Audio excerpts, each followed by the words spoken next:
The Gravedigger's Daughter, written by Joyce Carol Oates in 2007, draws inspiration from the author's own family history, particularly her grandmother and maternal grandfather. Loosely based on their lives, the novel delves into the lasting impact of World War II and the Holocaust, even on those who managed to escape its immediate horrors but still bore the weight of its aftermath. Oates seeks to uncover the hidden silences within her family, grappling with the loss of both her parents.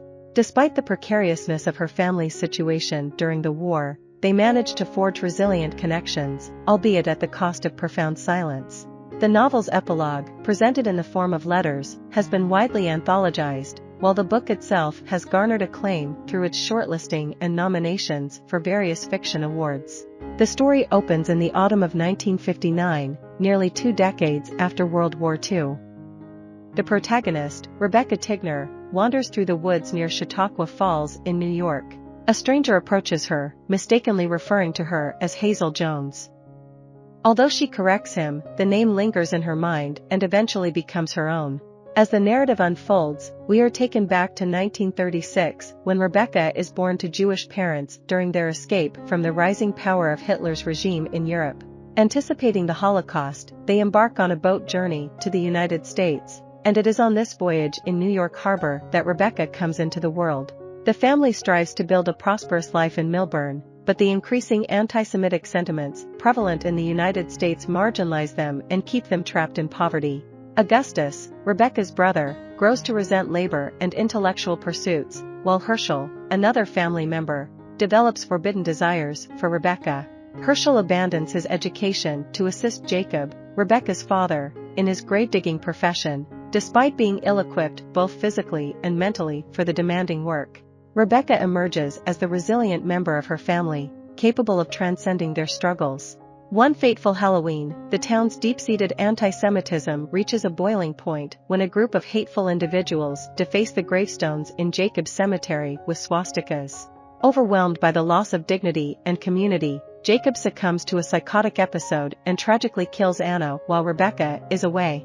Returning home from school, Rebecca stumbles upon the horrifying aftermath, witnessing the bloody scene. Her father, in his delusion, almost shoots her as well, but ultimately turns the gun on himself, ending his own life. In the aftermath of this devastating murder-suicide, the remaining family teeters on the verge of collapse. Herschel spirals into a life of crime, becoming a wanted man pursued by the police, while August disappears without a trace.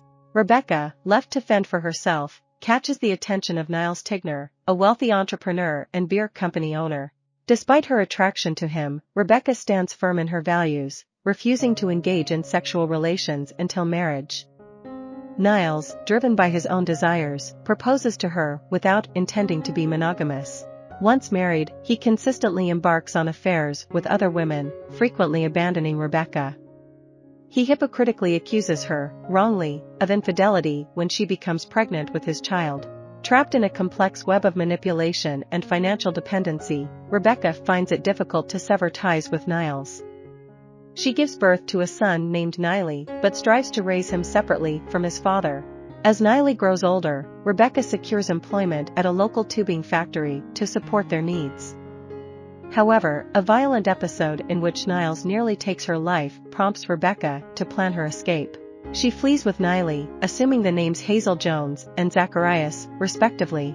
As they embark on a life on the run, Hazel utilizes her musical talents to provide for their survival, seeking out any piano she can find to hone Zacharias's prodigious skills. They navigate through various odd jobs and encounters until they cross paths with Chet Gallagher, a benevolent and wealthy man who enters their lives. Hazel decides to marry Chet Gallagher, and with this union, she and her son can finally embrace a life of joy and fulfillment, unburdened by the tragedies of their past. Together, they create a new chapter filled with happiness and the possibilities of what might have been, had fate dealt them a different hand. I hope you enjoyed this video. Leave a like if you did, and be sure to subscribe. Thank you.